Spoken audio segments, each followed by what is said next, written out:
Have you ever wondered how we get from this to this?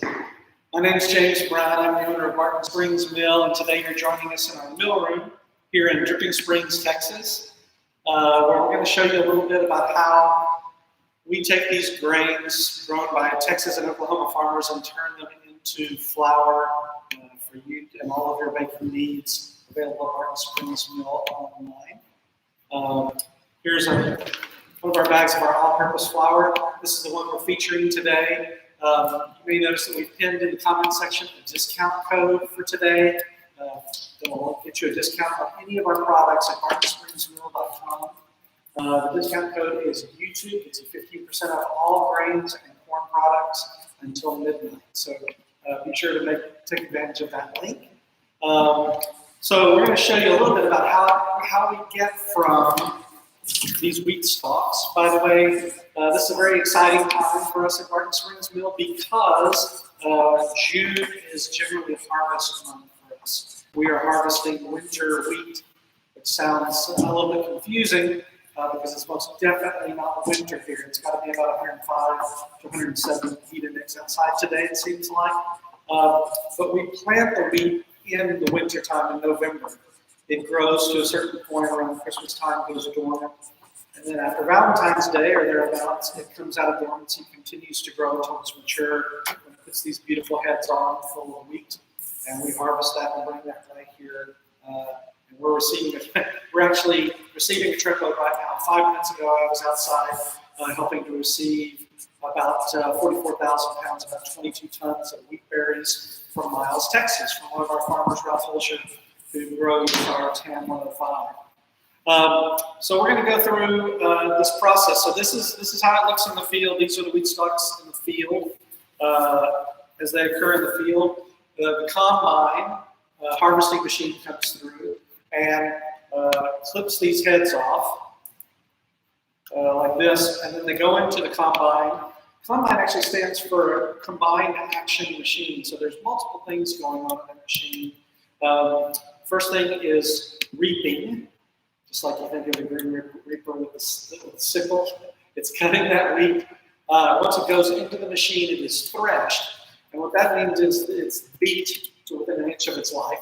And these berries, as they are beaten, fall away. And you'll notice here that perhaps you can notice that not only am I getting berries, but I'm getting the little hulls that surround each berry. That's known as the chaff.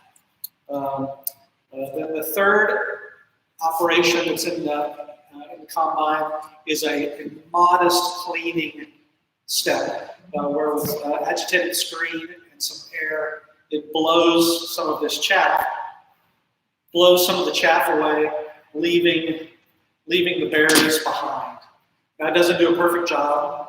So one of the first things that happens is after we receive it here at the mill, is we have to clean it further using our seed cleaning machine, that uses finer screens and a more sophisticated system of getting rid of every non-wheat berry item. And we're left with something that looks like this. This is some of our wheat berries that I have to say so myself, they're impeccably clean. There's no foreign matter in there, which is exactly what we want. And from this, we're ready to go to the mill. So we're going to do a little demonstration for you here on the mill in just a second. And I'm going to explain that whole process to you because it's noisy. I won't be able to talk during that. But first, I want to say hello to Laura and Brett and Renee. Thanks for tuning in. If you've got questions for me, please keep them coming. This is always more entertaining for me if I've got questions to answer. I always forget a lot of things about this process. So if you've got questions, send them my way. We'll do our best to answer them in real time. So behind me here, we've got one of our mills. This is an Osti roller. These are made in Austria. And they're pretty slick looking. They're made out of all pine. Sort of looks like a Northern European modern furniture. But this is centuries-old technology. We're using millstones, rotating millstone, rudder stone, on top of a stationary stone to grind and mill these flours into whole wheat flour. And that technology really has not changed. We continue to do that pretty much all the time, even though there's been the advent of roller milling, which is a very different process that actually goes to make that super white supermarket flour that you buy that takes all of the bran and germ away. That kind of bums me out because that's where the excitement happens. There's lots of flavor and aroma and texture in those items. So here at the mill, we're interested in hanging on to those. So I'm going to get Thomas here to load the hopper.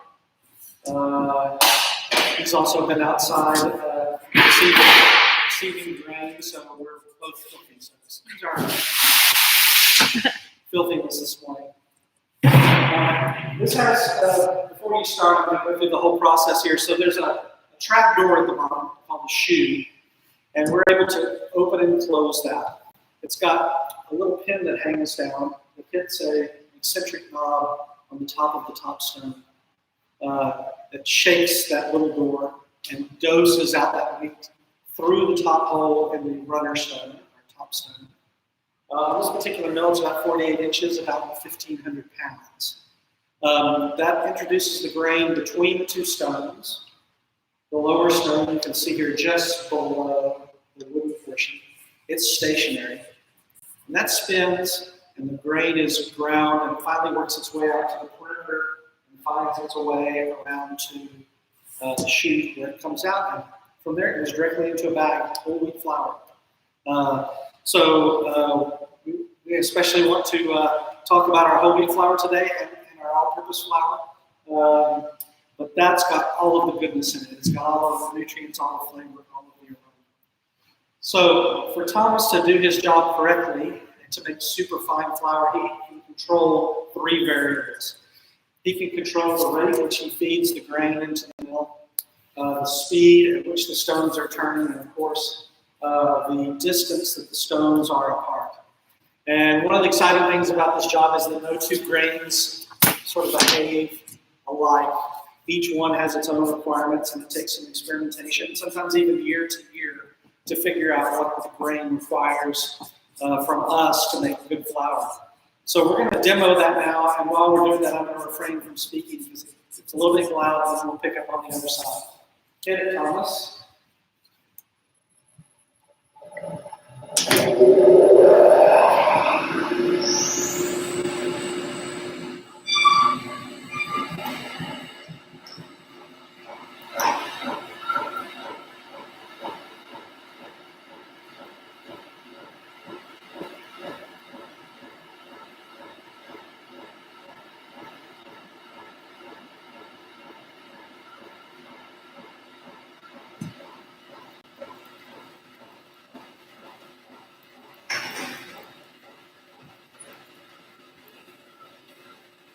Like that. I told you I wasn't going to talk over the loud noise, but I'm going to do it anyway. We have flour coming out the other end.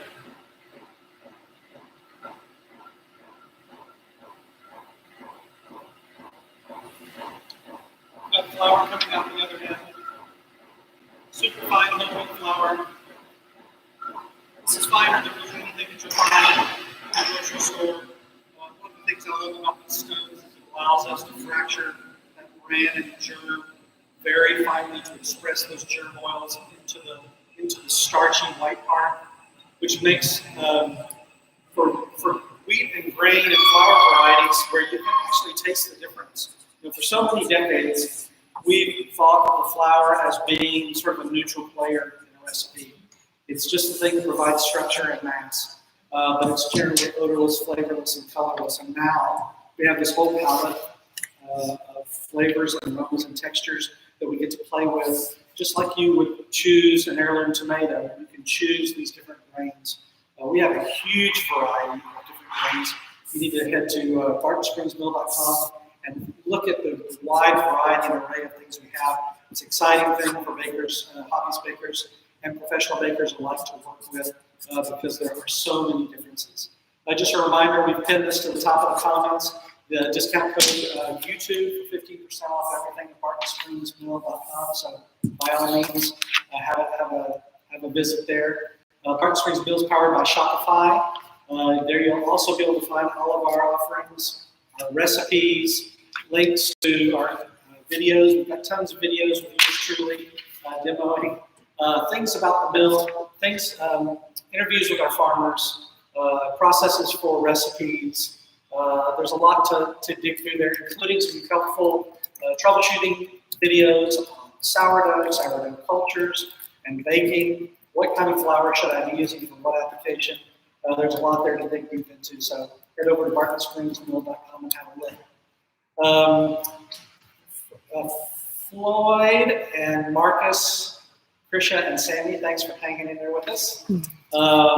Someone asked about berries, about wheat berries. They didn't know about wheat berries. Yeah, wheat berries are an amazing food source to use and enjoy whole.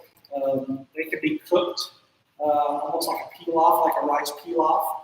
They can be enjoyed warm or in a salad. A lot of people also cook them and add oat milk or standard dairy milk and sugar for an oatmeal-like morning porridge. You can sort of mix and match these things together. You can sprout grains for a beautiful sprouted grain salad.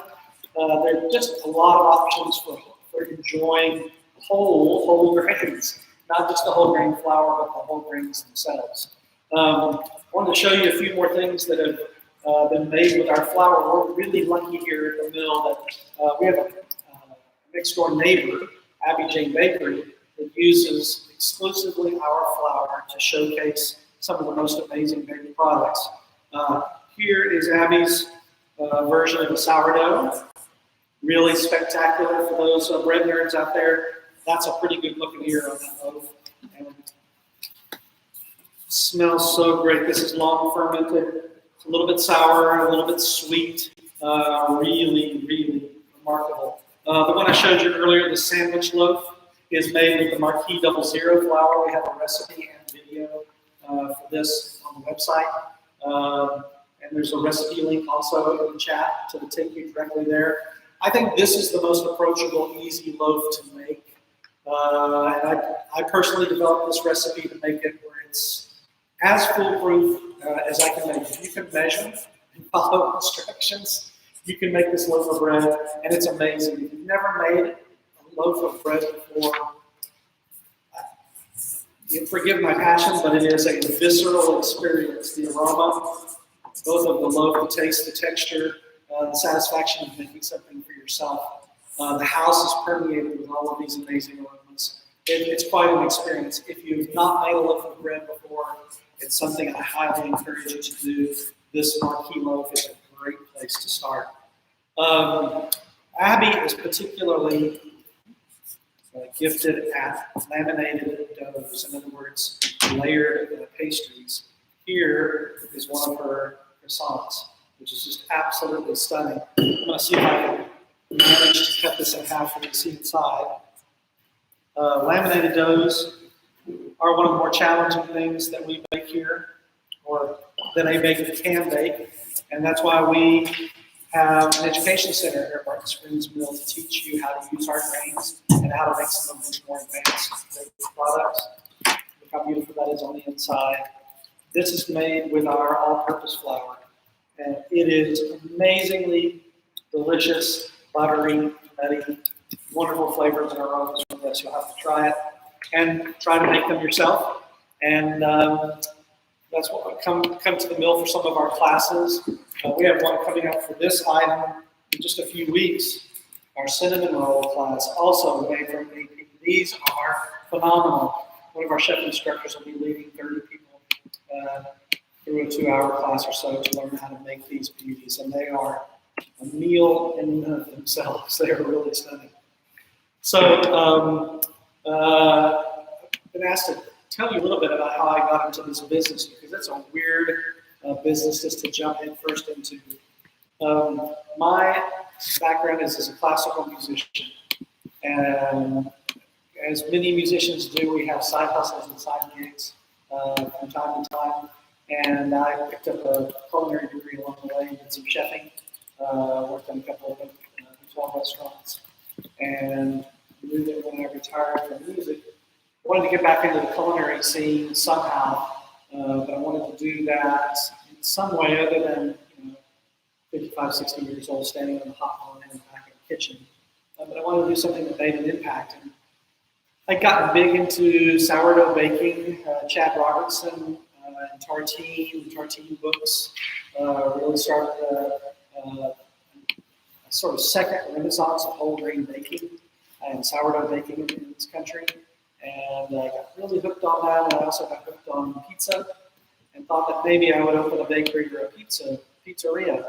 But the more I started reading and digging through blogs online and reading mention of locally and regionally sourced grains that had been stone milled, fresh milled for use immediately, I started looking for that here in our state, big state of Texas, thinking there would be multiple options for me, and I found that there were really no good options for me to find heritage, heirloom, landrace grains, responsibly grown, regionally and locally sourced, stone milled to order. It just wasn't that sort of there weren't those sorts of luxuries here in the state, and so the germ, the kernel, the idea of opening Barton Springs Mill was born. I was fortunate to go and do some stages to study with a couple of other great mills and learn that this is what I wanted to do. So on January 1st of 2017, we turned on mills for the first time. I think back then we were making, it was me and one half-time person, and we were making about 1,000 pounds of flour a week. And now we're in our new beautiful 18,000 square foot facility that can hold up to 400 tons of grain. We're milling anywhere between 12 and 16,000 pounds, so 8 tons of flour a week. We have 10 employees. Two of the amazing ones are standing behind this camera, helping me out today. Thanks, shout out to Allie and Emily for your help today. So it's been quite a journey to get to this point, and I think we all were put through a real test of our mettle during the COVID period. So in early going, we were mostly a wholesale concern, going out to chefs and restaurants throughout the state of Texas. And we were doing some small amounts of retail online, but it probably accounted for about 10% of our business. When COVID really hit hard in March and April, that model turned completely on its head. Most of our wholesale partners closed, or either permanently or temporarily due to COVID, and people couldn't find flour in the stores, and so they found their way to us through Google. And so we went from milling about 15,000 pounds a week to 30,000 pounds a week, but instead of putting it in big 50-pound bags, we were putting it in 2.5-pound bags. Back in this one right here, where our all-purpose flour comes in, and some 5-pound bags too. But it's a much bigger job to do that. So I was fortunate to be able to employ some of my former customers, chefs and sous chefs at some of the lead restaurants in and around Austin, to come in and bag and box flour. And it was a major shift for our company to make that jump. And I feel very fortunate that my staff handled it with such a plum. Since then, our online presence has really stayed strong, and we've done more and more work with amateur bakers and enthusiasts, and I think it's extremely rewarding. I like to have the interaction and the feedback from our customers. We like to help. There are some minor changes that need to be made in terms of working with our product. So between the Education Center and our customer support and our YouTube presence with our instructional videos, we're able to help our customers succeed, set them up for success. And that's been an extremely rewarding part of this. So if you didn't know about us before today, please have a look at the website, bartonspringsmill.com. Get your first order of flour using the discount code pinned at the top of the chat today, and see what we're about. And work with us, ask questions, and we're here for you. So we'd love that if you were to start to support us here in our little endeavor here at the mill. Shout out to Lisa and Eva and Misty and Mara. Thanks for joining us. We're glad to have you with us today. If you've got questions, keep those questions rolling in, and we'll answer them as they come in. I think I'm best at answering questions, so send some of those our way. Please do visit our YouTube channel and subscribe. Like some of those videos, particularly look at the ones on sourdough basics, creating and maintaining a starter. Those are some fun ones to make. I'm still seeing, even this far after our run of COVID, that we're adding new amateur bakers every day. And one of the challenges is getting a sourdough starter started and healthy to what we were able to make. And I think that's a place where, our flours really shine. They're easy to start with. And I think our methodology, one that I and Abby from Abby J Bakery next door use, is a pretty foolproof, safe one. At least in your second or third attempt, you should get one off and running with no problem. So by all means, have a look at those videos and get some of our Barton Springs whole wheat flour in particular. I think it's a great choice to get those starters started. Is white flour bad? That's a great question and one that I get all the time. I'm not going to say that white flour is bad. I think there are just better choices for you. We do offer sifted products. This is we do have a sifter, and we do some sifting. I think the big difference is in roller milling. That's the modern methodology for making flour, sort of at the big commercial level. They're able to, through a process of tempering the wheat, that's spraying it with water, and then allowing it to set for a while, and then putting it through these rollers, very high-speed rollers. They're able to actually almost clinically segregate the three components in a wheat berry: the bran, the germ, and what's called the endosperm. That's the white starchy part you think of when you think of flour. And in doing so, they're able to make a very pure, very white, light flour. It's not necessarily bad in some applications. It just doesn't have, to me, any life, interest, aroma, flavor left. It's tasteless, odorless, and colorless. If you buy at the store, a lot of times whole wheat flour, what they will do is reincorporate some of the ground up bran, that outer covering on the berry, back with the endosperm, but they leave the germ out. The reason they do that is over time it will oxidize. Those oils in the germ will oxidize, and the flour will go rancid. If you've ever smelled rancid seeds or rancid peanut butter or rancid oil, it's a particular oxidative aroma that's unmistakable. That will happen in time. And so that's one of the reasons that they leave that out. I think the bigger issue with whether white flour is good for you or not good for you has to do with conventional production of wheat products, which is to say pesticides, herbicides, fungicides being applied in the field to the grain as it's being cultivated. Once it's harvested and put in storage, storicides being used and sprayed on them. If they get insect outbreaks, the use of chemical bombs to deal with these insect pressures.